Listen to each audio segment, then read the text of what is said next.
ఓం నమో వెంకటేశాయ. ఓం నమో వెంకటేశాయ.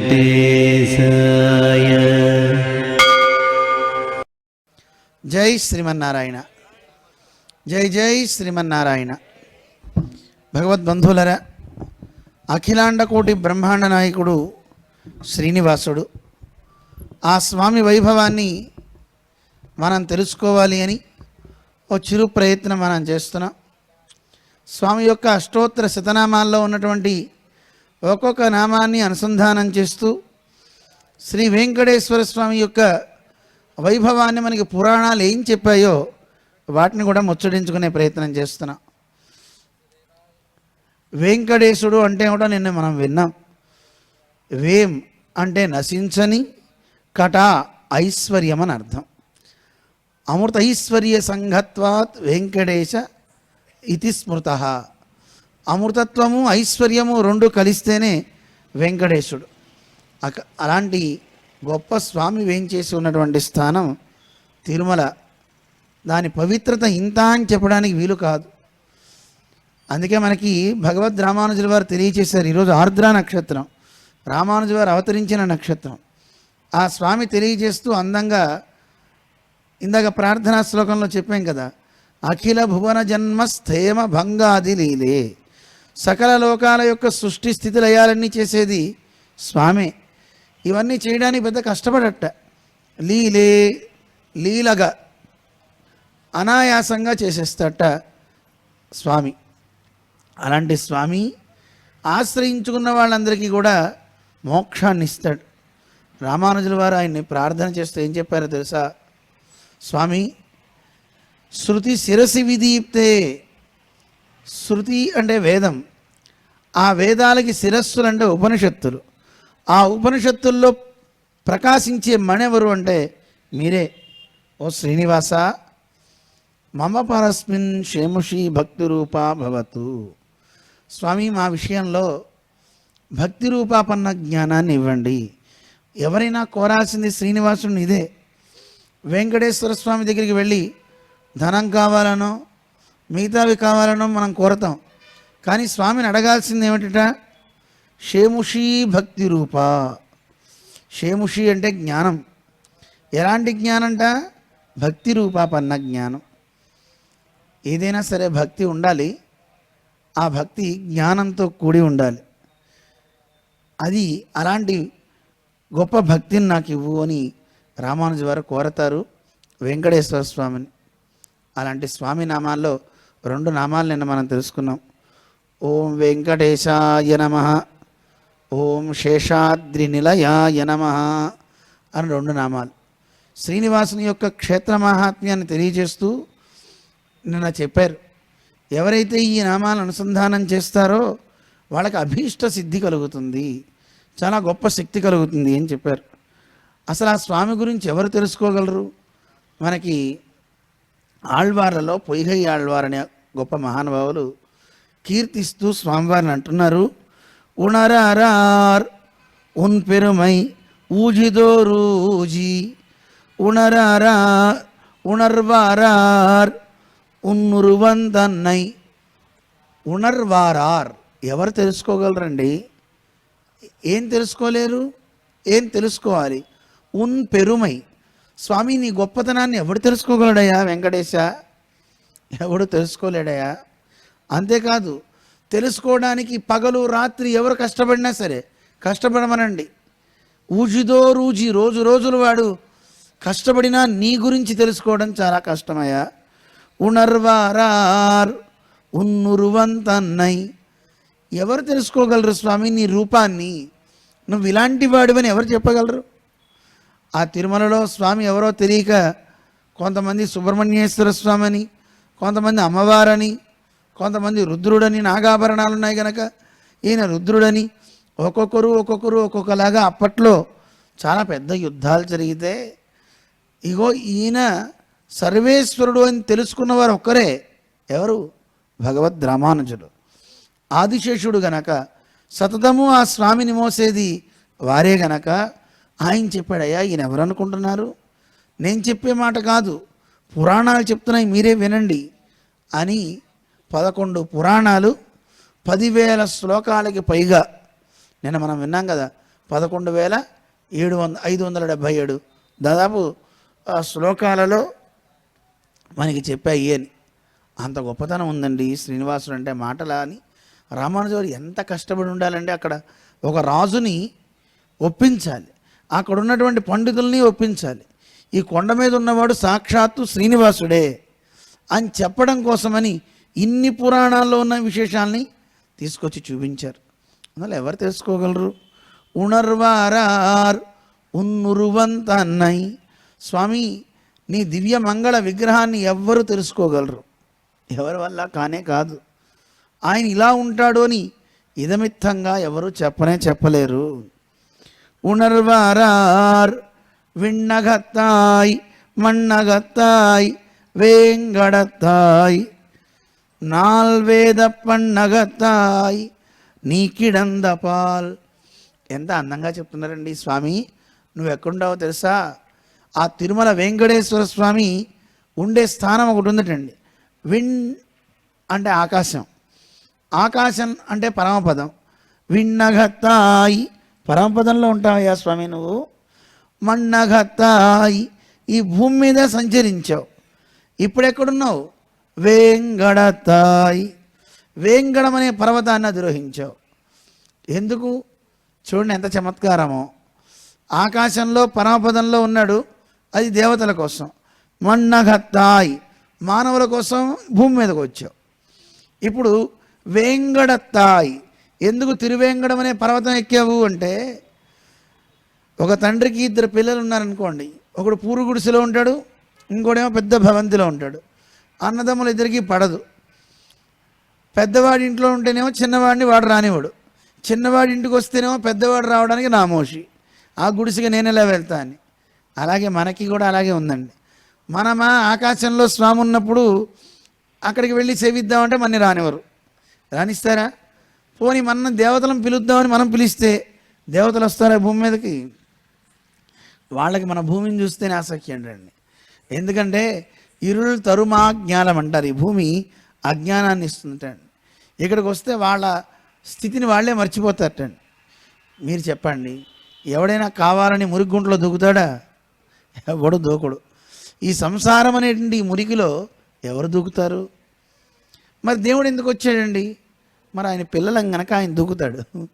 ఇప్పుడు పిల్లవాడు మురిగుంట్లో పడిపోతే అమ్మ, అయ్యో నేను పట్టు చీర కట్టుకున్నాను రా అబ్బాయి, అలా లేచి అలా వచ్చేసి ఆ బిందె నీళ్ళు పోసుకో ఉంటుందే. వాడు చిన్నపిల్లవాడైతే గబగబా తాను వెళ్ళి అందులోకి వెళ్ళి తీసేస్తుంది. ఏం చీర కట్టుకున్నానని ఆలోచించదు. అలా ఆలోచించి ఎవరినో పిలిచి తీయించిందంటే ఆవిడ తల్లి కాదండి. ఎలా ఉన్నా గబగబా దూకేస్తుంది, దూకి వాడిని ఉద్ధరించేస్తుంది. అది ఎంత విలువైన చీరైనా ఆ చీరతో ముందు తుడిచేస్తుంది. ఆ పిల్లవాడికి మురికి పోవాలి.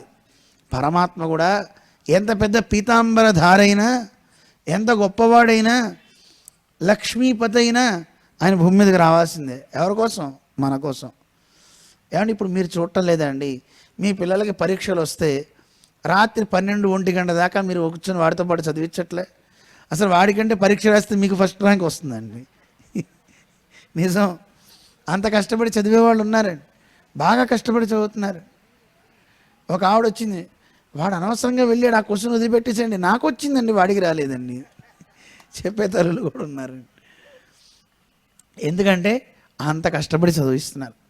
నిజంగా ఆ శ్రద్ధ చిన్నప్పుడు కనుక పేరెంట్స్కి ఉంటే వాళ్ళే పెద్ద ఐఏఎస్ ఆఫీసర్లు అయిపోయేవారు. ఆ శ్రద్ధ చిన్నప్పుడు లేదు, ఇప్పుడు పిల్లల మీద కలుగుతుంది. వాడిని ఉద్ధరించాలని కలుగుతుంది, వాడిని బాగు చేయాలని అనిపిస్తూ ఉంటుంది. అలా సర్వేశ్వరుడు కూడా మనని చూసి అయ్యో పాపమే వీళ్ళంతా ఇలా అయిపోతున్నారే, ఆయనకి దయ ఉందండి. ఎంత దయామయుడండి పరమాత్మ. అందుకోసం కిందకు వచ్చాడు భూమి మీదకి. మన్నగత్తాయి ఈ భూమి మీద తిరిగాడు రాముడుగా కృష్ణుడుగా వచ్చి. అలా వచ్చిన స్వామి ఇప్పుడు పర్వతం ఎక్కాడు. ఎందుకు ఎక్కాడు అంటే ఆ వైకుంఠంలో, అంటే వైకుంఠంలో ఉన్నవాళ్ళు కాదు కానీ మిగతా స్వర్గాది లోకాల్లో ఉండే ఇంద్రాది దేవతలు ఉంటారు కదండి, వాళ్ళకి మనం చూస్తే పైనుంచి ఇలా చూస్తారట ఎనర్జీ, వాడికి దిగడు ఈ కిందకి. అందుకే వాళ్ళంతా రావాలి కదా. మరి మనందరం పైకి వెళ్ళాలంటే ఆకాశం దాకా వెళ్ళాం. అందుకే ఇద్దరికీ చేరువుగా ఉండడానికి ఈయన వేంగడతాయి, వేంగడం అనే పర్వతాన్ని ఎక్కేట. ఒరే మీరు పైకి రండిరా, ఒరే మీరు ఇక్కడికి రండిరా, ఇది భూమి కాదు కదా, ఇది వైకుంఠంతో సమానం అని అటు వీళ్ళని పిలిచారు. చూడండి, తిరుమల వైకుంఠం వెళ్ళలేని వాళ్ళకి వైకుంఠంతో సమానం అండి. వైకుంఠం కంటే గొప్పదండి. తిరుమల సామాన్యమైంది కాదు. ఇంకొక మాట గుర్తుపెట్టుకోండి, తిరుమల క్షేత్రంలో వెంకటేశ్వర స్వామిని చూడలేదని బెంగ కూడా అక్కర్లేదు. వెంకటేశ్వర స్వామి ఎంత ఫలాన్ని ఇస్తాడో ఆ పర్వతాన్ని ఒకసారి తాకితే చాలు, అదే ఇస్తుంది ఫలం. అంత గొప్పది తిరుమల పర్వతం. వెళ్ళి తాకితే చాలటండి, మట్టి మాత్రం తాకండి, కొండ తవ్వకండి. చాలా గొప్ప పర్వతం, దాన్ని తాకితే చూస్తే చాలండి. ఈ రోడ్డు మీద నుంచి ఇలా వెళ్తే తిరుమల వస్తుంది అన్నారనుకోండి, వాడికి ఆ ఫలం వచ్చేస్తుంటండి. దారిని స్మరించినా చాలటండి, అంత గొప్పది తిరుమల పర్వతం. ఒక అయస్కాంతం దాని పక్కన ఉండేటువంటి ఇనుప ముక్కలన్నింటినీ ఎలా ఆకర్షించి దాంతో ఉండడం వల్ల ఆ ఇనుప ముక్కలకు కూడా అయస్కాంతత్వాన్ని ఇస్తుందో, తిరుమల పర్వతంతో ఆనుకున్న పర్వతాలకు కూడా ఈ పర్వతం తనకుండే శక్తిని ఇచ్చేస్తుందటండి. అంత గొప్ప పర్వత రాజ్యం తిరుమల క్షేత్రం. అలాంటి క్షేత్రంలో వేంచేసి ఉన్నాడు స్వామి. ఇంకా ఎక్కడున్నాడు ఆయన? 4 వేద పండగతాయ్, 4 వేదాలు ఉన్నాయి కదండి. ఆ 4 వేదాలలో ఉండే శబ్దరాశంతా నువ్వే స్వామి. అందుకే వెంకటేశ్వర స్వామిని కీర్తిస్తూ అన్నమాచార్యులు కూడా, పెద్దలంతా కూడా ఏమని కీర్తించారు? వేదాలలో కొలువైంది నువ్వేనయ్యా, ఎవరో కాదు, నువ్వే స్వామి అని కీర్తించారు. వేదాక్షరాన్ని యావంతి పఠితాని ద్విజాతిభి తావంతి హరినామాని అంటారు. అన్ని హరినామాలే వేదంలో ఉన్నవన్నీ. అందువల్ల స్వామి వేదంలో నిలిచింది కూడా నువ్వే. మరి ఇప్పుడెక్కడున్నావు? ఆ తిరుమలలో ఉన్న నువ్వే. నీ కిడంద పాల్ స్వామి, సముద్రంలో వెళ్ళి పడుకున్నది కూడా నువ్వే ఆ వైకుంఠంలో అని ఆ స్వామి వైభవాన్ని తెలియజేస్తున్నారు. అందువల్ల వెంకటేశ్వర స్వామిని తెలుసుకోవాలి అనుకోవడం ఎవరు తెలుసుకోగలరండి? ఎవరి వల్ల కాదండి. ఆ స్వామి ఎక్కడెక్కడ ఉంటాడో, ఎలా ఉంటాడో ఆళ్వార్ చాలా అందంగా తెలియజేశారు. అంటే మనల్ని విశ్లేషించి ఉండడం ఆయన వల్ల కాదటండి. మనం ఆయన్ని వదులుంటాం, అసలు ఆయన్ని వదులుంటాం, కానీ ఆయన దగ్గర ఉండే లడ్డూలను వదిలితే ఉండవండి. ఒక్కొక్కడు వెళ్ళి దేవుడి దర్శనం కంటే లడ్డూల్ని 20-30 తెచ్చుకునే వాళ్ళు ఎక్కువ అండి కదా, దేవుడి దర్శనం కంటే. అంత ప్రీతి దాని మీద. ఈ మధ్య దాని మీద కూడా వివాదాలు వచ్చాయి. లడ్డు అంటే భయమేస్తుంది, ఆ పేరు చెప్తే చాలు ఏదో ఒకటి మైకులు తీసుకొచ్చి పెడుతున్నారు. అందుకే మనకు ఆ వివాదాలు వద్దు, దేవుడి మీద ప్రేమ కావాలి. అందువల్ల అటువంటి ఆ స్వామి మన మీద విశ్లేషాన్ని తట్టుకోలేక దిగి దిగి దిగి దిగి తిరుమలకు వచ్చాడు. ఎందుకు వచ్చాడో ఆళ్వార్ చెప్తున్నారు. మనత్తుళ్ళాన్ వేంగడత్తాన్ మా కడలాన్ மத்தும் நினைப்பரியன் நீளரங்கத்துள்ளான் என்னை பலரும் தேவாதி தேவனெனப்படுவான் మున్నొరు నాள் మావాయ్ పిళంద మగన్ అంటున్నారు. ఇందులో స్వామిని కీర్తిస్తూ, స్వామి వేంగడత్తాన్, తిరుమల కొండ మీద ఉన్నావు. అసలు అంతకుముందు ఎక్కడున్నవాడివి? మా కడలాన్, సముద్రంలో ఉండేవాడివి. అలాంటి నువ్వు తిరుమల క్షేత్రం, శ్రీరంగ క్షేత్రాల్లోకి ఎందుకు వచ్చావో తెలుసా? మా కోసమే.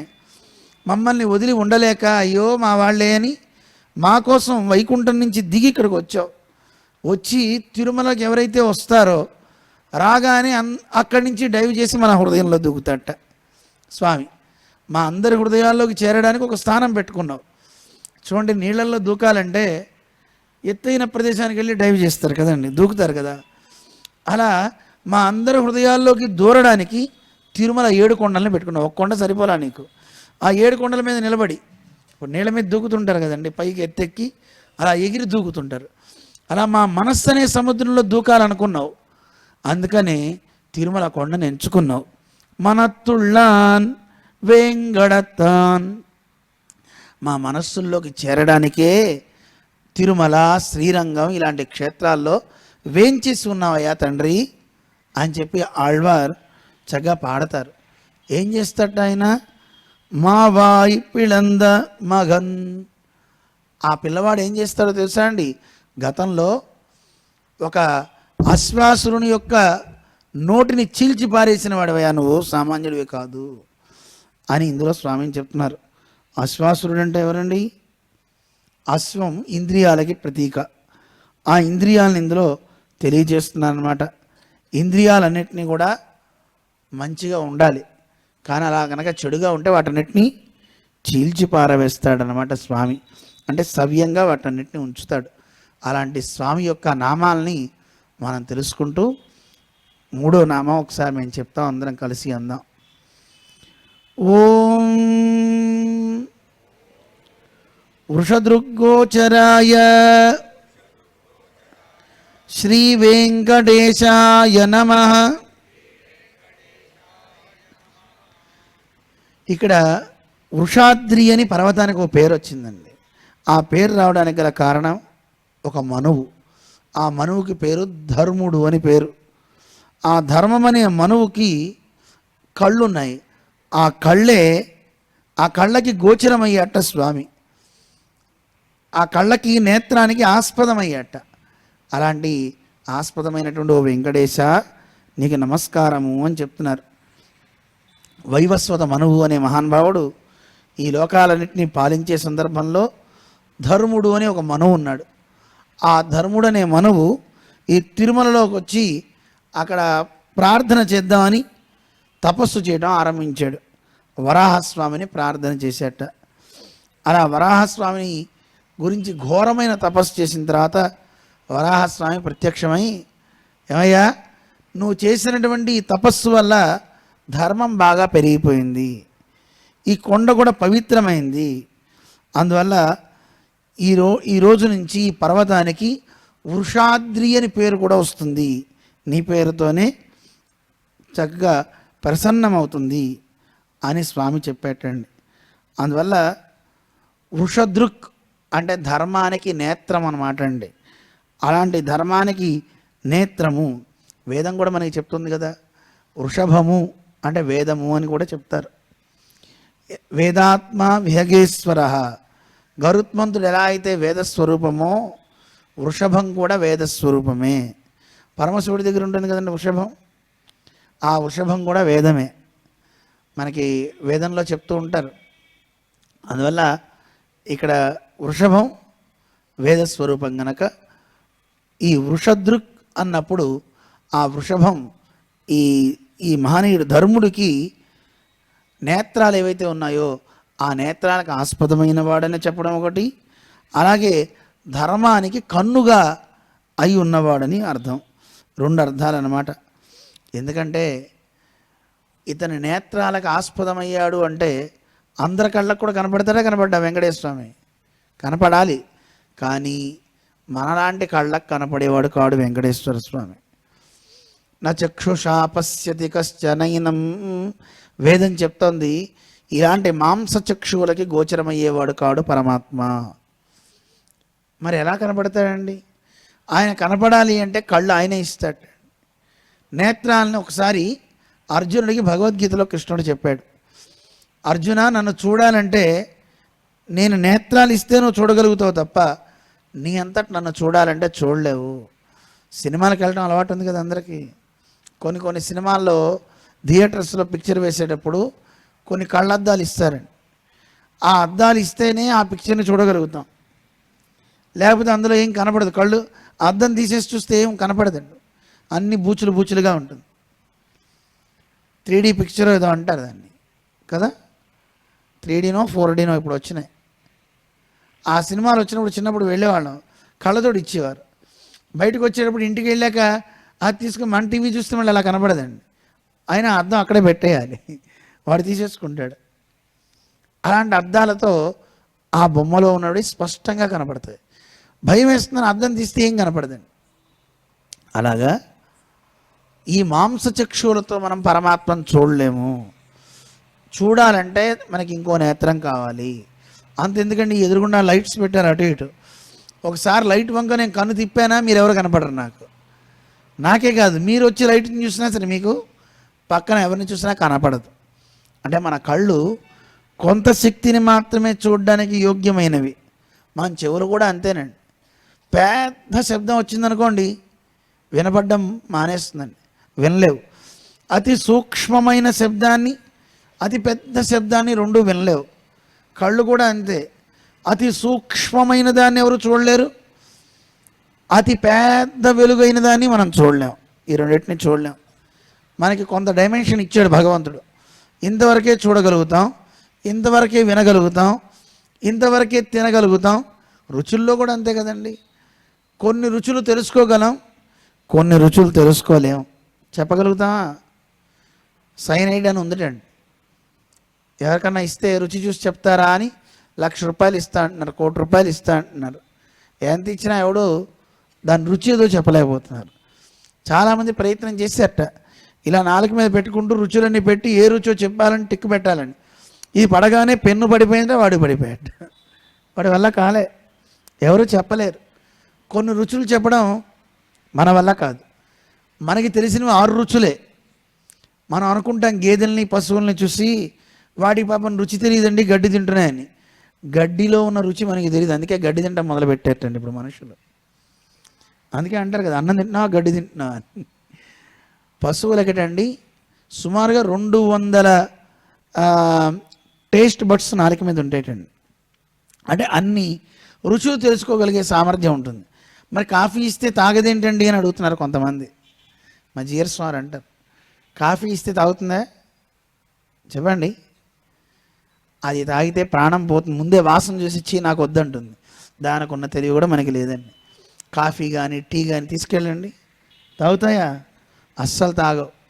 మీరు పాడు చేసి తాగుతున్నారు వాటిని. పాడు చేసి తాగితే మీ ఆరోగ్యం పాడైపోతుందిరా, నాకొద్దు సుమా అంటుంది. అందుకే మన పెద్దలు ఏ ఆకు తినాలన్నా, ఏ పండు తినాలన్నా పశువులు పక్షులు ఏవి తింటాయో వాటినే తినేవారు. ఇప్పుడు పశువులు పక్షులు తిననివి కూడా తినేస్తున్నాడు. అందుకే బుద్ధి పాడైపోతుంది, ఆరోగ్యం గల్లంత అయిపోతుంది. ఏది పడితే అది. ఇప్పుడు పశువులు చూస్తున్నాయి, ఇది మనిషి తింటున్నాడా, ఇది మనం తినకూడదు. పక్షులు కూడా ఆలోచిస్తున్నాయి, వీడు తిన్నవి మనం తినద్దు అనుకుంటున్నాయి అవి.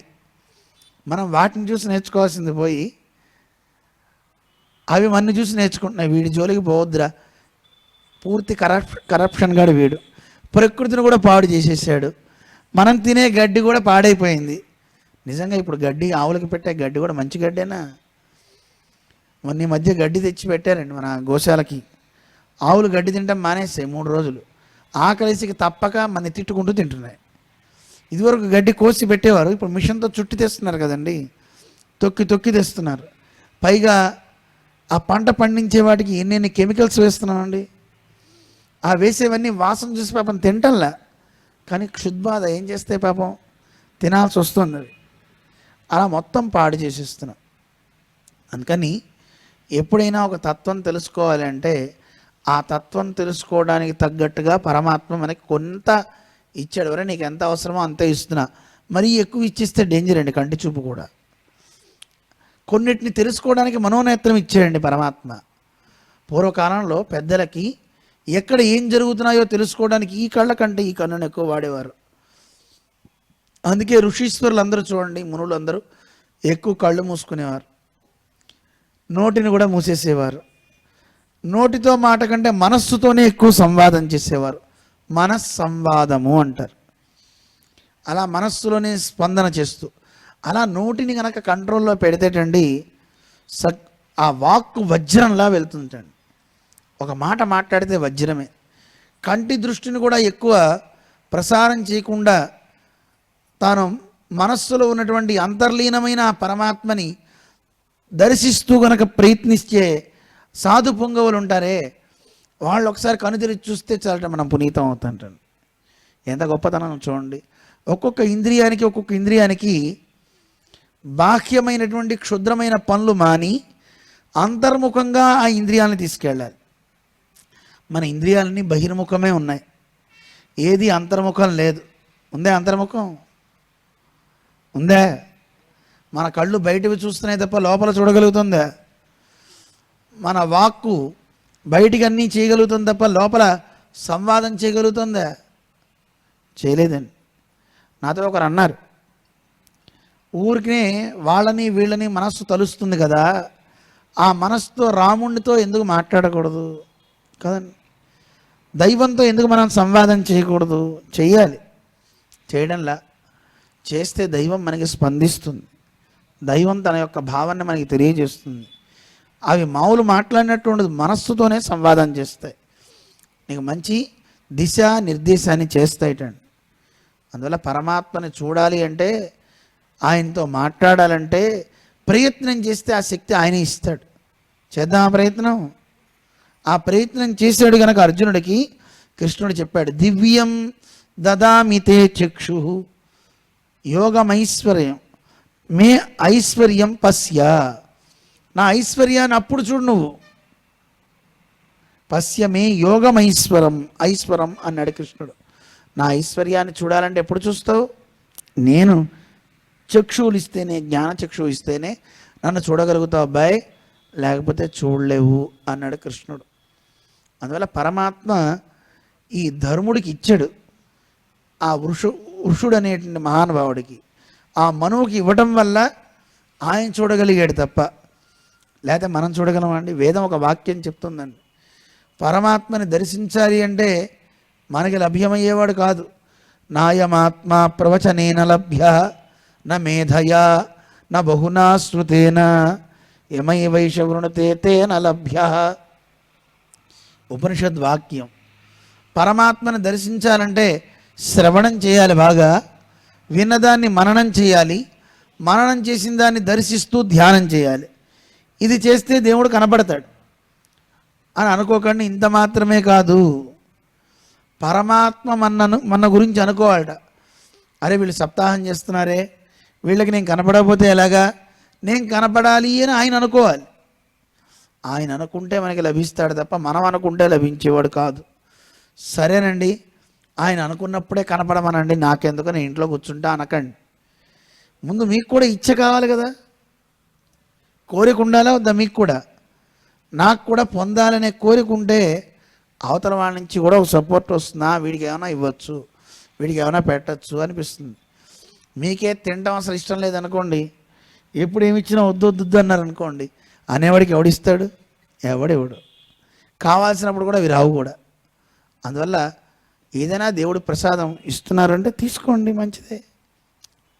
అందువల్ల పరమాత్మ నుంచి వచ్చే ఆ అనుగ్రహం మనకు కావాలంటే ఆయన ఇస్తేనే వస్తుంది తప్ప మనం తలకిందులుగా తపస్సు చేసినా రాదు. అలా ఈ వృషుడు అనేటువంటి మహానుభావుడికి తను కనిపించేలా చేసేట. అందుకే వృషదృగ్గోచరాయ శ్రీ వెంకటేశాయ నమః. ఎందుకు నమస్కారం పెట్టాలి మనం?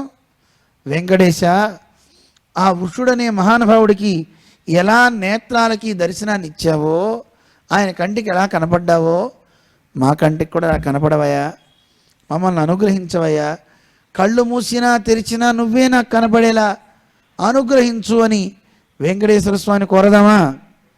కోరుతూ నమస్కారం చేద్దాం. మరి అలా కనపడాలంటే ఆయన ఎక్కడుంటాడండి? అంతటా ఉంటాడు. అందుకే ఆయనకి ఇంకో పేరుంది. అందరం చెప్దాం, ఓం విష్ణవే శ్రీ వెంకటేశాయ నమః అనే 4వ నామం. ఆయన ఎక్కడుంటాడండి అంటే అంతటా ఉంటాడు ఆయన. అందుకే ఆయనకి పేరు విష్ణు అంటారు. విషుల్ వ్యాప్తవు అని సంస్కృతంలో ఒక ధాతు అనమాట. దానివల్ల ఏం తెలుస్తుందంటే అంతటా వ్యాపించిన వాడు ఆ స్వామి. ఇక్కడ ఉంటాడు, అక్కడ ఉండడం లేదు. ఈ విష్ణు అనే పదం గురించి ఋగ్వేదం ఒక మాట చెప్తుంది, అగ్నిర్దేవానామవమో విష్ణు ప్రథమ అని ఋగ్వేదం చెప్తోంది. దేవతలందరిలోకి చిన్నవాడు అగ్నిదేవుట, అందరికంటే పెద్దవాడెవరు? విష్ణువు అని మనకి వేదమే చెప్తుంది, ఋగ్వేదం. అటువంటి ఆయన స్వామి ఎక్కడ వ్యాపించాడండి? అంతర్బహిశ్చ తత్సర్వం వ్యాప్య నారాయణ స్థిత. లోపల బయట అనే తేడా లేకుండా అంతటా వ్యాపించి ఉన్నాడు ఆ స్వామి. అటువంటి ఆ స్వామి గురించి వేదం ఇంకోటి ఏం చెప్తుంది తెలుసా? విష్ణు సర్వేషామధిపతి అని చెప్తోంది. అందరికంటే పైనున్నవాడు, అందరికీ అధిపతి ఎవరు? విష్ణువు అని శాస్త్రం చెప్తోంది. అటువంటి ఆ స్వామి అంతటా వ్యాపించాడు గనకే ఆయనకి ఆ పేరు వచ్చిందండి. విశ్వవ్యాపనశీలత్వాత్ విష్ణురిత్యభిధీయతే. ఈ విశ్వమంతా వ్యాపించి ఉన్నట్ట. అలా వ్యాపించి ఉన్నాడు కనుక ఆయనకి పేరు విష్ణు అని మనకి శాస్త్రం తెలియజేస్తుంది. కనుక ఆ స్వామి చరాచర జగత్తంతా కూడా నిండి ఉన్నాడు. అందుకే ఆ స్వామి గురించి శ్రవణం చేసిన, ఆ స్వామి గురించి పఠించిన మనకు కలిగే లాభం ఏదో విష్ణు సహస్రనామం చెప్తోంది. ఏమని చెప్తుంది? విష్ణోర్నామ సహస్రం మే శృణు పాప భయాపహం చెప్పారు కదండి. విష్ణు సహస్రనామాన్ని వింటే ఏమవుతుంది? పాప భయాపహం, పాపం భయాలు అన్నీ కూడా తొలగిపోతాయి. అటువంటిదండి విష్ణు నామాలంటే సామాన్యమైనవి కావు. అలాంటి ఆ స్వామి అంతటా వ్యాపించి ఉన్నాడు అని తెలియజేస్తుంది 4వ నామం. అలా అంతటా వ్యాపించి ఉన్న స్వామి మన కోసం మూర్తీభవించి ఎక్కడున్నాడు? తిరుమల కొండ మీద మనకి దర్శనమిస్తున్నాడు అన్నమాట. ఏమండి, ఆయన అంతటా వ్యాపించి అక్కడ ఉన్నాడు, బాగుంది. మరి మనం కోరితే మనకి ఫలాలు ఇస్తాడా? ఇవ్వడా? ఇస్తాడండి. అలా ఎవరన్నా కోరారా? 5వ నామం చూడండి, ఆయన ఫలాలు ఇస్తాడో ఇవ్వడం మీకే తెలుస్తుంది. అందరం చెప్దాం. ఓం సదంజన గిరీశాయ శ్రీ వెంకటేశాయ నమః.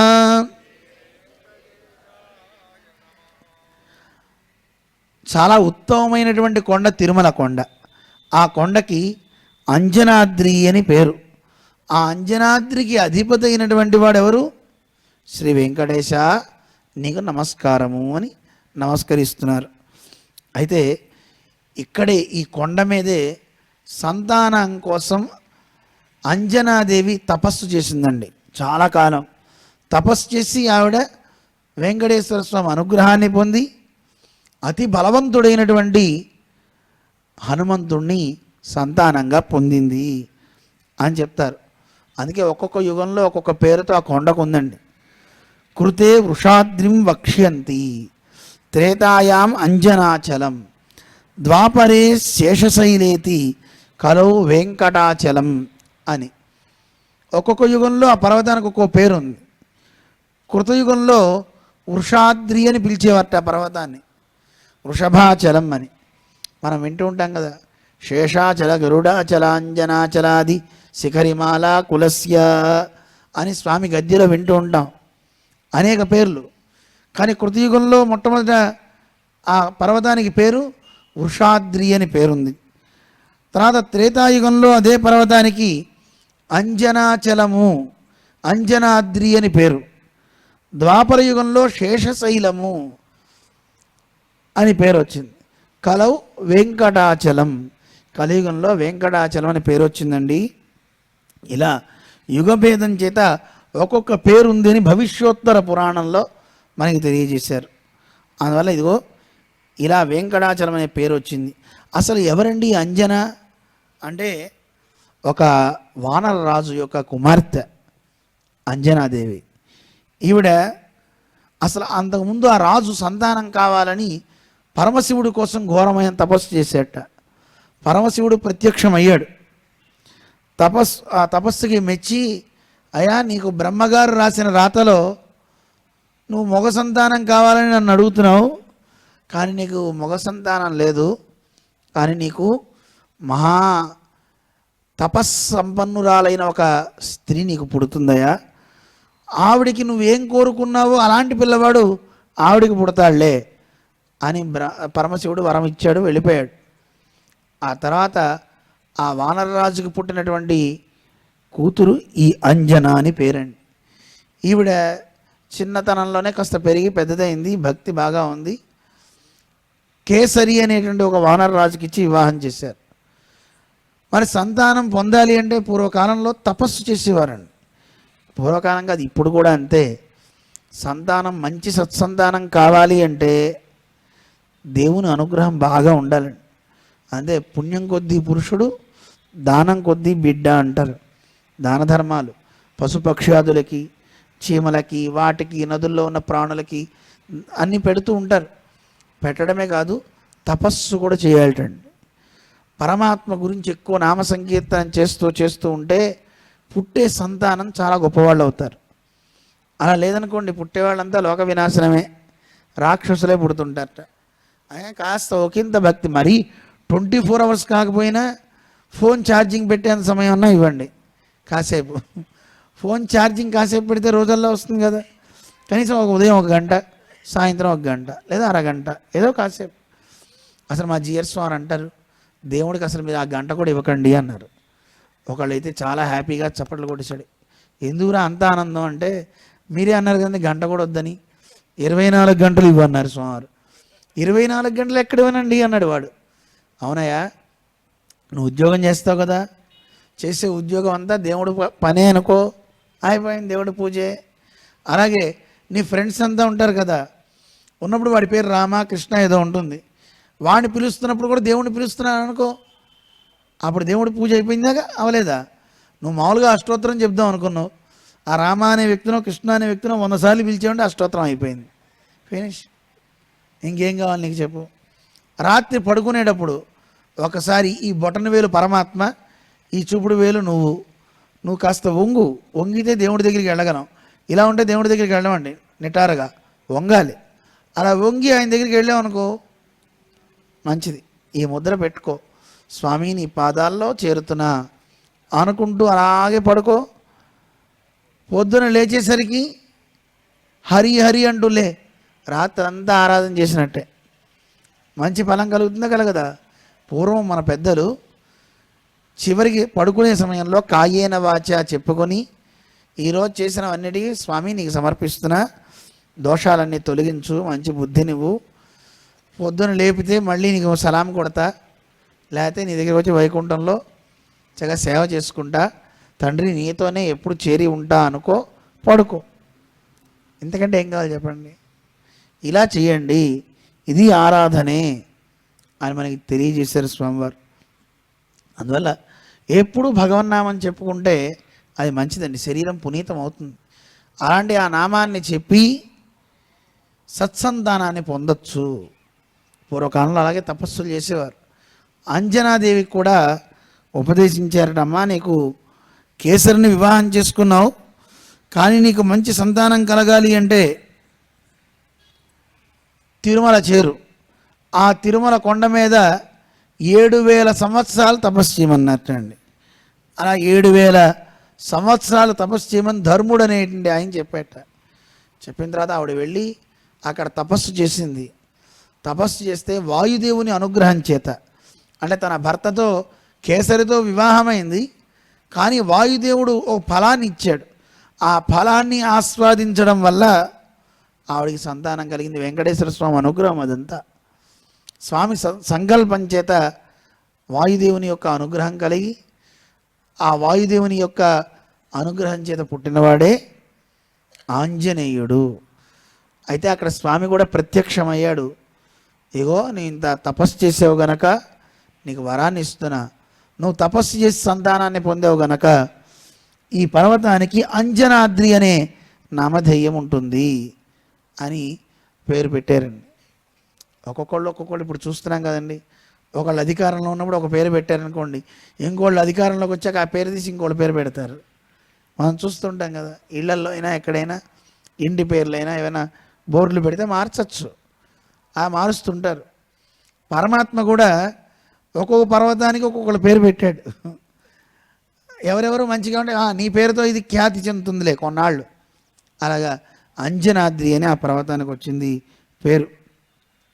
అలా ఘోరమైన తపస్సు చేసి ఆవిడక్కడ ఈ రకమైనటువంటి మంచి ఫలాన్ని పొంది అంజనాద్రి అనే పేరుతో ఆ పర్వతం అలరారింది అని బ్రహ్మాండ పురాణం మనకి చెప్తుంది అని మనకి తెలియజేశారు. సరే, ఆ పర్వతం ఎంత గొప్పదంటే ఆ పర్వతం ఎక్కిన వాళ్ళందరికీ కూడా ఇలాంటి సంకల్పాలే వస్తాయటండి. పర్వతం దిగితే దారి వేరు, పర్వతం ఎక్కితే వేరండి. అందుకే కింద వెదర్కి పైన వెదర్కి చాలా తేడా ఉంటుంది. చూసే ఉంటారు అందరూ. తిరుమల ఆ పైన ఉన్నప్పుడు ఏదో తెలియని ఒక వాతావరణం, తెలియని ఒక అద్భుతం మనకు అక్కడ కనపడుతుంది. మళ్ళీ కిందకు వచ్చేసాం అనుకోండి, మళ్ళీ బాహ్య ప్రపంచమే. అటువంటి కొండ, ఆ కొండ మీద ఉన్నప్పుడు అందరికీ కూడా ధర్మమే చేయాలనిపిస్తుంటండి. అక్కడికి వెళ్ళినా ఏమైనా చేద్దాం అనిపించిందంటే వాడంత మూర్ఖుడు ఇంకోటి ఉండడు. అందుకే మనకి శాస్త్రం చెప్తోంది, పుణ్యక్షేత్రే కృతం పాపం అన్యక్షేత్రే కృతం పాపం పుణ్యక్షేత్రే వినశ్యతి. ఎక్కడైనా పాడు పనులు చేసి పుణ్యక్షేత్రాలకు వెళ్ళాడు అనుకోండి, ఆ పాపం పోతుంది. మరి పుణ్యక్షేత్రం వెళ్ళి అక్కడ పాడు పని చేస్తే ఎక్కడికి వెళ్తే పోతుందండి? పుణ్యక్షేత్రే కృతం పాపం కుంభకోణే వినశ్యతి అంటారు. కుంభకోణం క్షేత్రం వెళ్తే అక్కడ పోతుందండి. మరి కుంభకోణం కూడా వెళ్ళి తప్పు చేస్తే కుంభకోణే కృతం పాపం కుంభకోణే వినశ్యతి, కుంభకోణంలోనే పోతుందండి. అయితే అలా పాపం చేయమని కాదు, తెలియకుండానే చేసేస్తుంటాం. ఎవరో తిట్టడము, నోటితోనో మనసుతోనో శరీరంతోనో ఏదో ఒక పాడు పని చేస్తాం. కలి ప్రభావం కదా, అందరి మీద అది ప్రభావం చూపుతూ ఉంటుంది.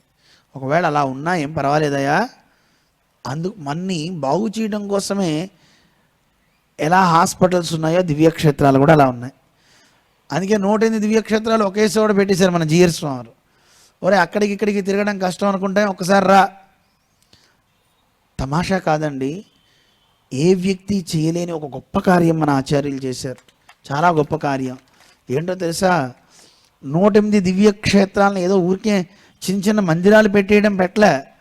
ఆ ఆలయాలు ఎలా అయితే ఉంటాయో, గర్భాలయం ఒక చోట వృత్తాకారంలో ఉంటుంది, ఒకటేమో చతురస్రంలో ఉంటుంది, ఒకటి దీర్ఘ చతురస్రంలో ఉంటుంది. అలాగే నిర్మాణం చేశారు. ఏ గోపురాలు ఏ ఆకృతిలో ఉంటాయో, అంటే ఒకటి ప్రణవాకార విమానం, ఒకటి పుణ్యకోటి విమానం, ఒకటి ఆనంద విమానం, ఇలా ఉంటాయండి. ఇలా ఆ గోపురాల యొక్క స్వరూపాన్ని అలాగే నిర్మాణం చేయించారు. దానికోసం స్వామివారు మన స్థపతిని, ప్రసాద స్థపతిని అన్ని చోట్లకి పంపించారు. అక్కడ ఉన్నటువంటి ఆలయాల మెజర్మెంట్స్ ఎంతెంత విశాలమో అంతంత విశాలంగా, ఆ రూపం ఎలా ఉంది, పైన గోపురాలు ఎలా ఉన్నాయి, అలాగే నిర్మాణం చేయించి అక్కడి నుంచి ఒక్కొక్క దివ్య దేశం నుంచి అక్కడ ఆరాధనలు అందుకునేటువంటి ప్రాచీనమైన సాలగ్రామాన్ని తెచ్చి మనం ఒక సాలగ్రామాన్ని అక్కడిచ్చి ఆ సాలగ్రామాన్ని ఇప్పుడు ఈ దివ్య దేశాల్లో పెట్టి ఆరాధన చేస్తున్నారు. ఎంత గొప్పతనం అండి! అందరూ చేయగలుగుతారా కార్యాలు?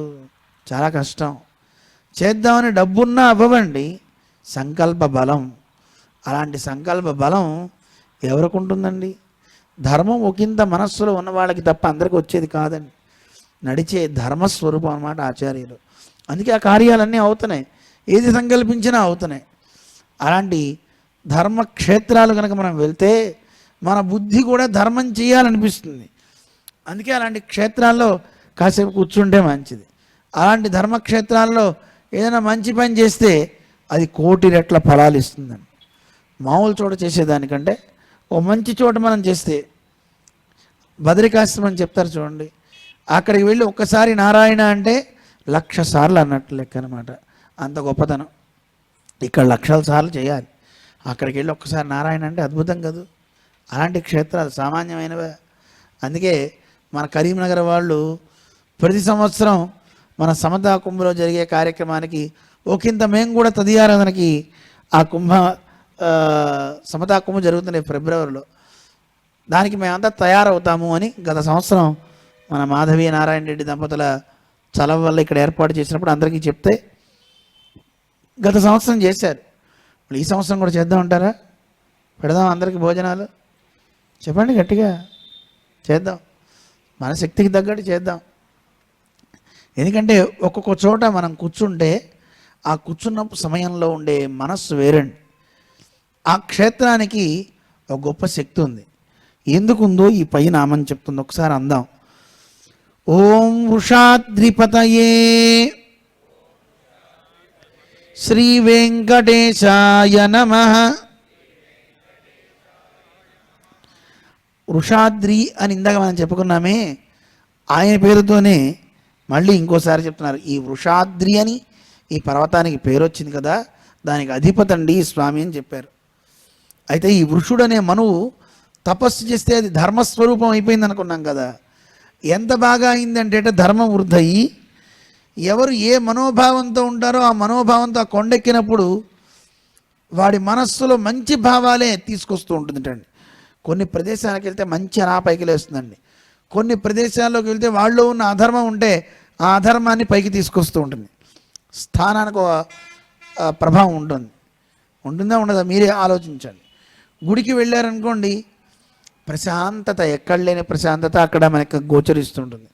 అదే ఒక ఢంచుక్ సెంటర్కి వెళ్ళారనుకోండి, ఏమవుతుందండి, ఒళ్ళంతా మీది ఊగిపోతూ ఉంటుంది. తెలియకుండా మీరు స్టెప్పులు వేస్తారా వేరా అవుతుందండి. ప్రదేశాన్ని బట్టి మనిషికి ఒక ప్రభావం ఉంటుంది. ఆ ప్రభావం వాడిని చూపుతూ ఉంటుంది. బాగా చలి ప్రదేశానికి వెళ్తే ఎవరైనా వణికిపోతుంటారు. వేడి ప్రదేశానికి వెళ్తే ఎవరైనా అమ్మ బాబోయ్ ఉన్న బట్టలు వద్దురా నాయన అని చాలా తేలికైనవి మెత్తనైనవి వస్త్రాలు ధరించాలనుకుంటారు. దేశ కాల మాన పరిస్థితులు అంటారు కదా, స్థలానికి కూడా ఉంటాయండి. నిన్న మన అంబిస్వామి వచ్చారు, మీకు చెప్పాలి. మన కరీంనగర్ వేదభవనంలో ఓ ప్రదేశాన్ని చూపించారు ఆయన. మీరు కావాలంటే ఈ ప్రదేశంలో నిలబడండి, ఎవరు నిలబడ్డా ఆవలింతలు వస్తాయి అన్నాడు ఆయన. నిజంగానే నించున్న వాళ్ళందరికీ ఆవలింతలు వస్తున్నాయి. అక్కడ ఒక చిన్న బిట్, అది ఆ బిట్ దాటితే రావట్లే. అక్కడ తీసుకొచ్చి నించోబెట్టిన మమ్మల్ని కూడా తీసుకెళ్ళారు. అందరూ అక్కడ గుమ్మగూడారు. స్వామివారు అందరూ ఉన్నాం. స్వామి ఏంటి ఇక్కడ అంతా గుమ్మగూడారు ఏంటంటే, స్వామి ఒకసారి ఇక్కడికి రండి అన్నారు ఆయన. దేనికండి అన్న. అక్కడికి వెళ్తే ఆవలింతలు వస్తాయండి అన్నారు. సహజంగానే రాత్రి నిద్రలేదండి, ఇప్పుడు అక్కడికి వెళ్తే నిజంగానే వస్తే స్టేజీ మీద ఎలాగో వస్తాయి, మళ్ళీ అక్కడికి ఎందుకు వెళ్ళి తెప్పించుకోవడం, ఎవరైనా పెడదామని పెడితే నిజంగా అందరికి ఆవలింతలే. ఆ ప్రదేశంలో నిలబడితే అంటే ఒక్కొక్క స్థలంలో ఒక్కొక్కళ్ళకి ఒక్కొక్క ప్రభావం బయటకు వస్తూ ఉంటుంది. మనలో మంచి ఉందనుకోండి, కొన్ని ప్రదేశాల్లోకి వెళ్తే ఆ మంచి పెరుగుతూ ఉంటుంది. కొన్ని ప్రదేశాలకు వెళ్ళామనుకోండి, మనలో ఉన్న చెడు అది పెరుగుతూ ఉంటుంది. ఎవడైనా ధర్మాన్ని బాగా పెంచుకోవాలి అనుకుంటే తిరుమల కొండ మీదకి వెళ్ళాలండి. అలా వెళ్తే వాళ్ళు ధర్మ ప్రవృత్తి పెరిగిపోతుంది. ధర్మక్షేత్రే కురుక్షేత్రే సమవేత యుత్సవ అని మనం విన్నాం కదా. కురుక్షేత్రం ఒక ధర్మక్షేత్రం అంట. అక్కడికి ఎవరు వెళ్తారో వాళ్ళ మనస్సులు ఆ భావాన్ని పెంపొందిస్తుంటాయి. అడుగుతాడు ధృతరాష్ట్రుడు, ఏం జరిగింది అక్కడ? మామకాహ పాండవాశ్చైవ కిమకుర్వత సంజయ చెప్పబోయ్ అని అడుగుతాడు. విచిత్రం చూడండి, ఇద్దరు తన బిడ్డలే కదా. మామకాహ అని వాళ్ళ పిల్లల్ని అభిమానించుకున్నాడు. మా వాళ్ళు ఏం చేస్తున్నారు? పాండవాశ్చైవ పాండవులు ఏం చేస్తున్నారు? ఎందుకు మన వాళ్ళంతా ఏం చేస్తున్నారు అనొచ్చు కదా. అంటే చూడండి ఎంత భావన ఎలా ఉందో. ఎందుకు ఆ మాట అన్నాడంటే, ధర్మక్షేత్రమైనటువంటి ఆ కురుక్షేత్రంలో ధర్మాత్ములైన వారి మనస్సు ధర్మం వైపే ఇంకా ఉంటుంది. యుద్ధం వద్దనుకుంటున్నారు కదా వాళ్ళు. అక్కడికి వెళ్ళిన తర్వాత వాళ్ళకి ఇంకా మనస్సు అలాగే అనిపించి, మాకు ఈ యుద్ధం వద్దులేద్దరు, మీరే ఏలుకోండి అని అలా వెళ్ళిపోయారా అని ఉద్దేశం అయింది. లేదు, ఈ భీష్ముడు వీళ్ళంతా ఉన్నారు, మా వాళ్ళకి అసలే కాలు దువ్వడం ఎక్కువ, ఇంకాస్త గట్టిగా బలం పెరిగి వాళ్ళని ఏమైనా కొట్టారా? అసలు ఏం జరిగింది చెప్పు. ఎంత దుర్మార్గమో చూడండి. అందువల్ల సర్వాత్మన అంధ అంటారు ధృతరాష్ట్రుడిని. మామూలు కళ్ళు లేకపోవటం కాదు, మనస్సు కూడా ఆయనకి లేదు. ఎందుకనంటే మామకాహ పాండవాస్య అని విడగొట్టాడు కదా. అందరూ మనవాళ్ళు అనుకోవాలి కదా. ఈ రోజుల్లో మన అనేవాళ్ళు ఎవరు లేరండి. ఎంత పెద్ద బంధువు అయినా ఊరికి నవ్వేవాళ్లే తప్ప నిజమైన బంధువులు కారు. అందరూ రా బంధువులే. ఉన్నవి పీక్కుపోవాలనుకునేవాడే తప్ప వాడికి ఏమైనా పెట్టాలి చెయ్యాలనుకునేవాడు ఎవడన్నా ఉన్నాడండి? అందుకే అంటుంటారు, మా చిన్నప్పుడు అనేవాళ్ళు, రా బంధు రా బంధు. ఏమిట్రా రా బంధు అంటున్నావు అంటే, లేదండి మీరు బంధువులు కదా, రమ్మని పిలుస్తున్నారా బంధు. నిజంగా బంధువులు అంటే రా బంధువులేనండి. నిజమైన బంధువులు ఎవరు? భగవద్ బంధువులండి. వాళ్ళైతేనే మనకి శ్రేయస్సును కలిగిస్తారు. మంచివాళ్ళు లేకపోలేదులేండి బంధువుల్లో కూడా. తోటి వాళ్ళని ఆదరించేవాళ్ళు, అయ్యో మనవాళ్ళు అని బాధపడే వాళ్ళకి చేయూతనిచ్చేవారు ఉన్నారు. కానీ ఎంతవరకు చెప్పలేం. ఈ కలి ప్రభావం చేత అక్కడక్కడ కొంతమంది కనపడతారు తప్ప ఉండరండి. ఒకవేళ ఉన్న అదంతా కల్కహ అబద్ధమే. అందుకే మనకి సకల విధ బంధువు ఎవరండి? మాతా పిత సుహృద్గతిర్ నారాయణ. తండ్రైనా, తల్లైనా, సోదరుడైనా, భర్త అయినా సర్వము నారాయణుడే. మిగతా వాళ్ళంతా మనకి అంత దగ్గరగా వచ్చి ఆదుకునే వాళ్ళు ఎవరన్నా ఉన్నారా? ఎవ్వరు లేరండి. మనకి ప్రపన్న పరిత్రాణం అనే గ్రంథంలో మన పూర్వాచార్యులు పెళ్ళేలోకాచార్య స్వామి తెలియజేస్తారు. భర్త రక్షించేవాడా కారు. పాండవులు 5గురు ఉన్నారు, ఒకడు కాదు. ద్రౌపదిని నిండు సభలోకి తీసుకొచ్చి ఆ వలువలు మొత్తం లాగేస్తున్నప్పుడు ఏం చేశారు ధర్మపుత్రులు?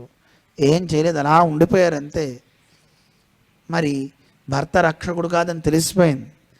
పోనీ తల్లిదండ్రులు రక్షకులా అంటే తల్లిగారే పంపించేశాడు ఆ రాముడిని అరణ్యాలకి కైకమ్మ. చూసాం మనం.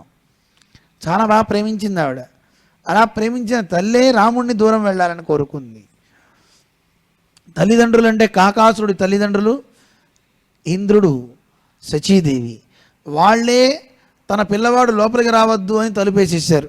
ఎందుకంటే వెనకాతల రామ బాణం వస్తుంది ఆ కాకిని సంహరించడానికి. ఒకవేళ కాకికి ఆశ్రయం ఇస్తే వీళ్ళ తలలు కూడా ఎగిరిపోతాయని తలిపేశారు. వాళ్ళు కాదు. సోదరుడు రక్షకుడా అంటే నిండు సభలో రావణాసురుడు తమ్ముడిని నిందించాడు. ఇలా ఎన్నో చెప్తారనుకోండి, బోళ్ళని చెప్పచ్చు. తండ్రి రక్షకుడా అంటే హిరణ్యకశిపుడే పిల్లవాడిని పాములతో కరిపించాడు, ఏనుగుతో తొక్కిచ్చాడు. ఎవరు రక్షకులు కారండి. రక్షించేవాడు ఎవరు? జగన్నాథుడు ఒక్కడే, ఆ స్వామి ఒక్కడే తప్ప ఎవరు రక్షకులు కారండి.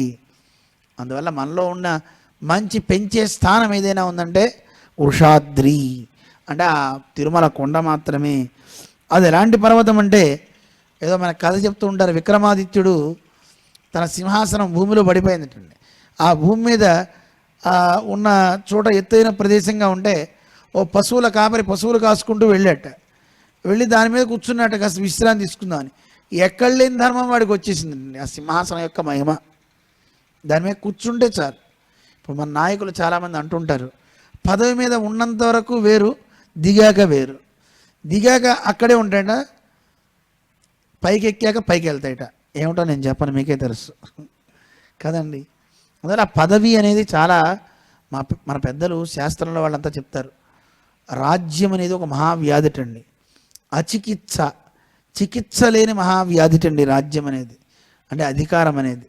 ఆ అధికారం అనేటటువంటి రోగం కనుక పట్టిందా దానికి చికిత్సే లేదు, వాడంతే. అందుకని ఆ వ్యాధి మాత్రం పట్టకూడదు అంటారు. ఆ వ్యాధి పడితే కోటాను కోట్లు పోతూనే ఉంటాయండి. మామూలు డాక్టర్ దగ్గరికి వెళ్తే కొంత డబ్బు పోతుంట. రాజకీయం అనేటువంటి ఒక రోగం కనుక, అధికారం అనే రోగం కనుక కావాలనిపిస్తే ఉన్న డబ్బులన్నీ పోతాయటండి. ఎవడో సక్సెస్ అయితే అవ్వచ్చు అనుకోండి, కానీ అందరూ అలా అవలేరట, శాస్త్రం చెప్తుంది మనకి. అందువల్ల ఈ ధర్మక్షేత్రం అండి, ఈ సింహాసనం, ఆ తిరుమల పర్వతం ఎక్కితే చాలు వాళ్ళందరికీ ఓ అద్భుతమైనటువంటి ధర్మ ప్రేరణ కలిగించేటటువంటి గొప్పది తిరుమల పర్వతం. ఆ పర్వతం అసలు ఎలా ఇక్కడికి వచ్చిందండి? కారణం ఏమిటి అంటే దానికి ఇంకో నామాన్ని చెప్తున్నారు. చెప్దాం ఒకసారి అందరం. ఓం మేరుపుత్ర గిరీశాయ శ్రీ వెంకటేశాయ నమః. మేరు పర్వతానికి కుమారుడు ఉన్నాడట. ఆ పర్వతం ఆయన కూడా మనం మొన్న విన్నాం, శేషాచలం పర్వతం ఎలా అయింది అనేది. ఆదిశేషుడికి వాయుదేవుడికి ఇద్దరికి కాస్త వాదన జరిగి నేనంటే గొప్ప అనుకున్నారని విన్నాం కదా. అలా ఆదిశేషుడు ఆ పర్వతాన్ని చుట్టుకున్నాడు. ఎగరగొట్టు చూస్తా, నీ బలం ఎంతో చూస్తా అన్నట్ట. ఎంత గాలి వీచినా ఎగరలేదని మనం విన్నాం కదా. ఆఖరికి లోకాలన్నీ ఆ వాయువు యొక్క ప్రచండ వాయువుకి తట్టుకోలేక అందరూ ఆదిశేషుని ప్రార్థిస్తే తల ఎత్తిన సమయంలో వాయువు ఈ పర్వతాన్ని ఎగరగొట్టేశాడు అని మనం విన్నాం. అలా మేరు యొక్క పర్వతం ఎక్కడో మేరు ఉంటే ఆ మేరు ఇక్కడికి రావడానికి గల కారణం ఏమిటంటే ఇదేనండి. అలాంటి మేరు పుత్రుని అనుగ్రహించాడు వెంకటేశ్వర స్వామి. ఆయన కూడా పరమాత్మను కోరాట, తపస్సు చేసేట, స్వామి నా శిరస్సు మీద నువ్వు ఉండు అని. అందుకోసం పరమాత్మ ఆ మేరు పుత్రుడు ఇక్కడికి వచ్చేలా చేసి ఆయన అనుగ్రహించాడు అని చెప్తున్నారు. అసలు ఈ పర్వతం వైకుంఠం నుంచి తీసుకొచ్చిందని కూడా మనకి చరిత్ర చెప్తోంది. మొట్టమొదటి నామంలో మనం విన్నాం, ఓం వెంకటేశాయ నమః అనే నామంలో. వేంకటము అనే పర్వతం కదా ఇది, పాపాలని పోగొట్టే పర్వతం, సంపదలు అన్నీ ఇచ్చే పర్వతం. వైకుంఠం నుంచి గరుత్మంతుడిని తీసుకురమన్నాడు స్వామి. క్రీడాద్రి అనే పర్వతం, ఆ పర్వతం ఈ భూమి మీదకి వచ్చింది. అక్కడ ఒక సరస్సు ఉందట, ఆ సరస్సుకి పేరు స్వామి పుష్కరిణి అని. చాలామంది అనుకుంటూ ఉంటారు ఆ పుష్కరిణి వెంకటేశ్వర స్వామి పక్కనున్నాడు కనుక స్వామి పుష్కరిణి అయిందని. కాదు, ఎందుకో ఈ నామాన్ని చెప్తోంది, విందాం. ఈ పుష్కరిణి దగ్గరే స్వామి అమ్మతో కలిసి విహరిస్తూ ఉంటాడట. అలాంటి గొప్ప పుష్కరిణిని మనం ఒకసారి స్మరిస్తే మనకి మంచిది. ఒకసారి ఆ నామం చెప్దాం. ఓం సరస్వామి తటీజుషే శ్రీ వెంకటేశాయ నమః. లోకంలో ఎన్నో సరస్సులు ఉన్నాయి, ఎన్నో నదులు ఉన్నాయి. వాటన్నిటికంటే కూడా గొప్పది స్వామి ఈ సరస్సు అయింది. అందుకే దీన్ని పుష్కరుణులకి నదులకి స్వామి అయింది కనుక ఈవిడ్ని స్వామి పుష్కరిణి అంటారు. అంతే తప్ప ఆ పక్కన స్వామి వెంకటేశ్వర స్వామి ఉన్నాడు కనుక స్వామి పుష్కరిణి అని పేరు రాల. కొంతమంది అన్నారు కుమారస్వామి అక్కడ ఉన్నాడండి, ఆ లోపల ఉన్నవాడు కుమారస్వామి గనక అందువల్ల ఈ పుష్కరిణికి స్వామి పుష్కరిణి అని వచ్చింది అన్నారు. అది తప్పే. మరి కుమారస్వామి అని ఆయన దగ్గర ఉన్న స్వామిని తీసుకుంటే ఈయనకి పేరేమిటి? వెంకటేశ్వర స్వామి. ఈయనలో మాత్రం స్వామి లేదా? కాదు. స్వామి అంటే అన్ని సరస్సులకి స్వామి అన్నమాట ఈ స్వామి పుష్కరిణి. మనకి పురాణం చెప్తోంది, ధనుర్మాసే సితే పక్షే ద్వాదశ్యాం అరుణోదయే ఆయాంతి సర్వతీర్థాని స్వామి పుష్కరిణీ తటే. రేపు రాబోయే ధనుర్మాసం వస్తుంది కదా, ఆ ధనుర్మాసంలో మనకి శుక్లపక్షపు ద్వాదశి ఉంది. ఆ శుక్లపక్ష ద్వాదశి రోజున తెల్లవారుజామున ఎవరైతే గనక అక్కడికి వెళ్ళి ఆ నదిలో సేవిస్తారో వాళ్ళకి చాలా మంచిదిటండి. ఎందుకని అంటే ఆ రోజున ఆయాంతి సర్వతీర్థాని, సకల తీర్థాలు అక్కడికి వస్తాయటండి. వచ్చి సకల తీర్థాలు ఆ స్వామి పుష్కరంలో దిగుతాయటండి. అంత గొప్పదిటండి ఆ తీర్థం. అందువల్ల సర్వతీర్థాని, అన్ని తీర్థాలు అక్కడికి వస్తాయి కనుక స్వామి పుష్కరిణి తటానికి ఈ పుష్కరిణి అంత గొప్పది. ఎందుకంటే సకల నదులు ఎవరెవరు వెళ్ళి మునిగితే వాళ్ళందరి పాపాలు తీసేస్తాయి కదా, తొలగిస్తే కానీ వాటికి అంటుకుంటే మరి అవి ఎక్కడికి పోవాలి? అందుకని ఈ పుష్కరిణికి వస్తాయట స్వామి పుష్కరిణి తీర్థానికి. అక్కడికి వచ్చి అక్కడ స్నానం ఆచరిస్తే అవి మళ్ళీ సంవత్సరం దాకా మళ్ళీ వాటికి పావనత్వం ఇచ్చే శక్తి వాటికి కలుగుతుందట. అందుకని సకల నదులు సకల తీర్థాలు ఈ స్వామి పుష్కరిణికి ఎప్పుడు వస్తాయి? మార్గశీర్ష మాసం, గుర్తుపెట్టుకోండి. ధనుర్మాసంలో వచ్చేటటువంటి శుక్లపక్ష ద్వాదశి ఆ రోజున అక్కడికి అన్ని సకల తీర్థాలు వస్తాయి అని చెప్తున్నారు.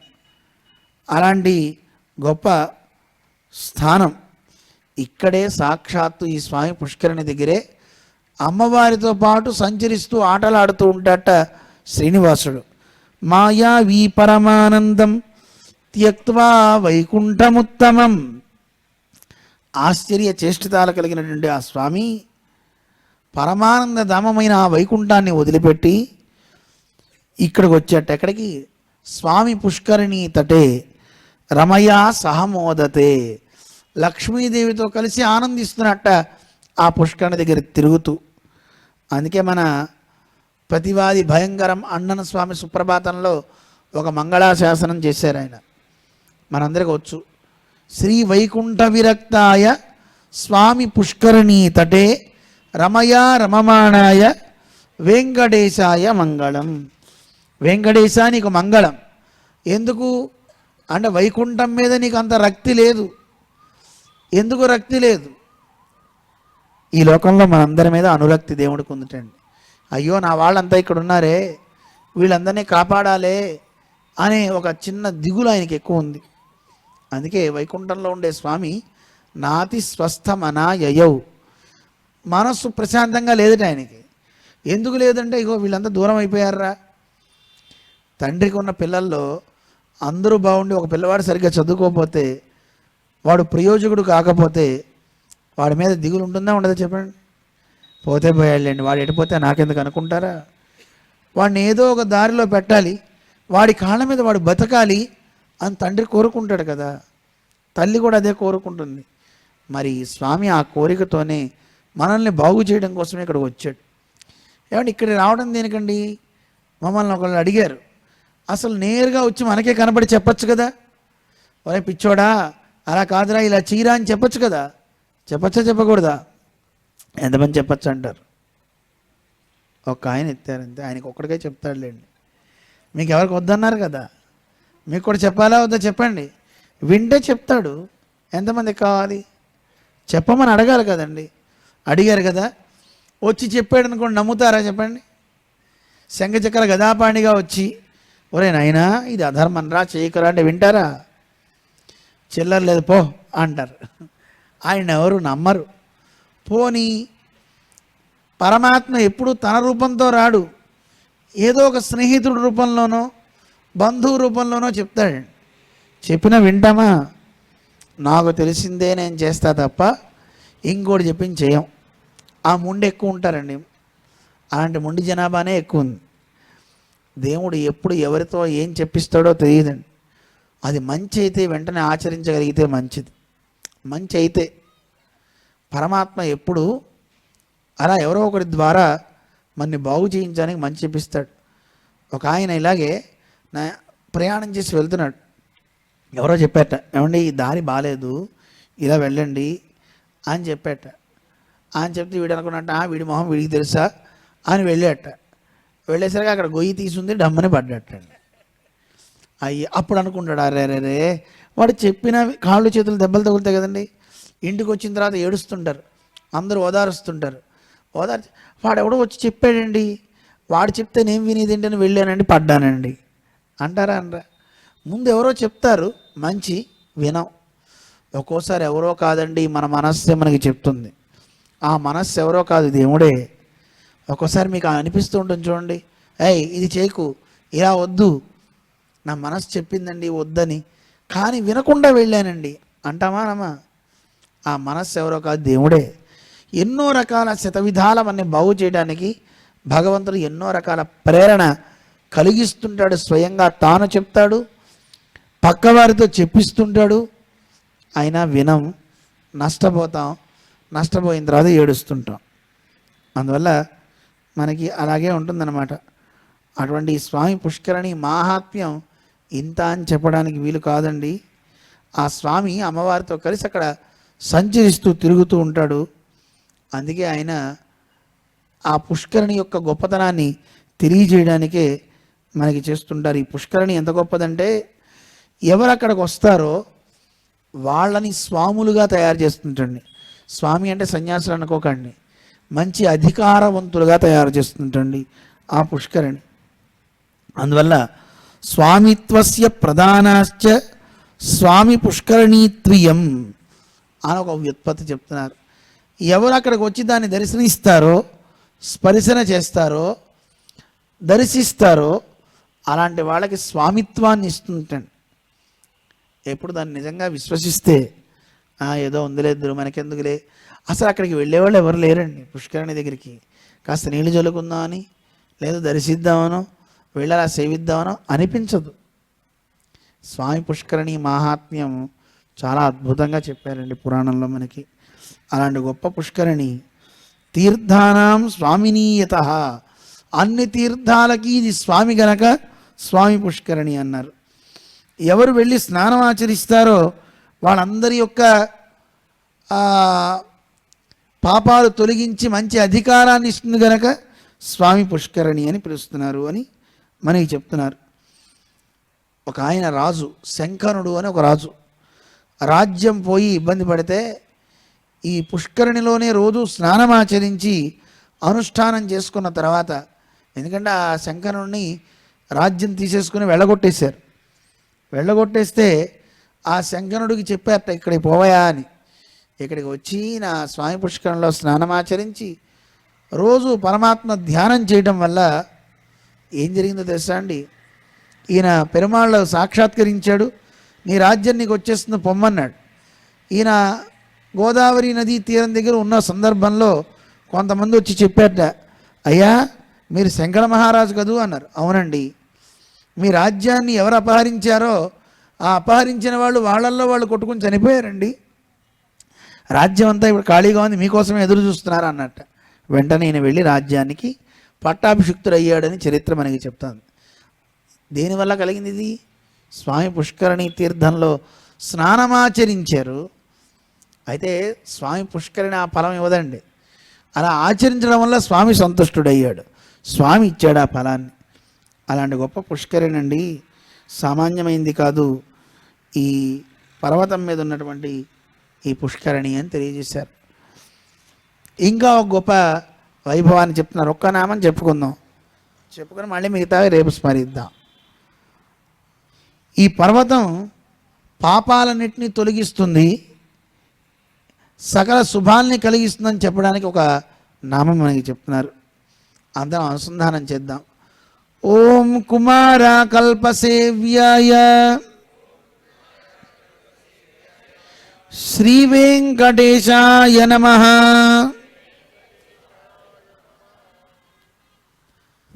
కుమారస్వామి ఈ పర్వతం మీదే కల్పాంతరం వరకు ఉంటానని ఆ పెరుమాళ దగ్గర ధ్యానం చేస్తూ ఆ స్వామి అనుగ్రహం పొంది తనకున్న పాపరాశిని తొలగించుకున్నాడని మనకి పురాణం చెప్తోంది.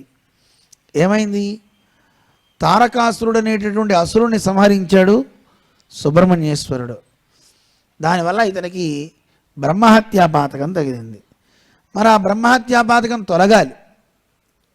తొలగించుకోవడానికి ఏం చేయాలో తెలియలే. బ్రహ్మహత్యాపాతకం అనేది చాలా చాలా దారుణంగా ఉంటుందండి. ఈ రోజుల్లో చేసిన పాపాలు కనపట్టలేదు, కానీ ఇదివరకు పాపం వాడికి చేసిన వాడికి కనపడేదట, వాడి వెనకాతలు వచ్చి పీడించేదట.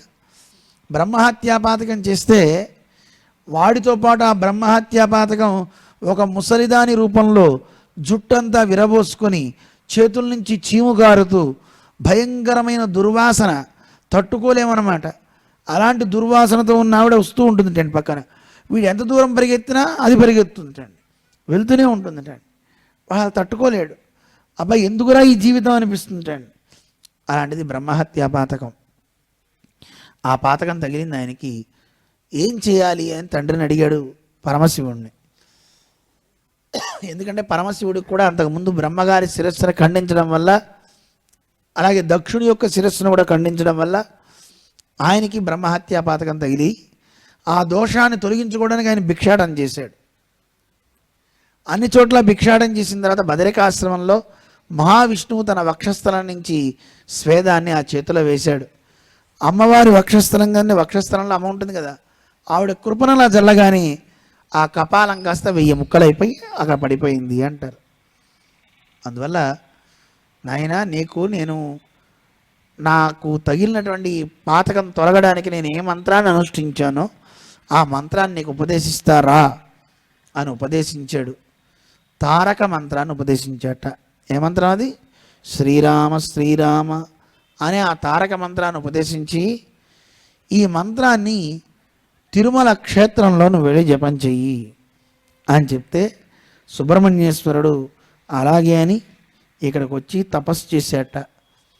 తపస్సు చేసి పరమాత్మను అడిగట, స్వామి నాకు ఇక్కడే బాగుంది, కల్పాంతం వరకు నేను ఇక్కడే ఉంటాను అని చెప్పి ఆయన అక్కడే ఉండిపోయాడు అని మనకి చరిత్ర తెలియజేస్తుందన్నమాట.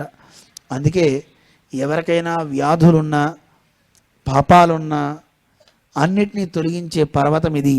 ఓయుమూప్పు పిరప్పిరప్పు పిణివీయుమారు చేయవాన్ అని ఆళ్ళు పాడతారు. ఎలాంటివైనా సరే, పాపాలైనా సరే, రోగాలైనా సరే, వాటన్నిటినీ తొలగించే పర్వతం అండి వేంగడం అంటే. సామాన్యమైంది కాదు.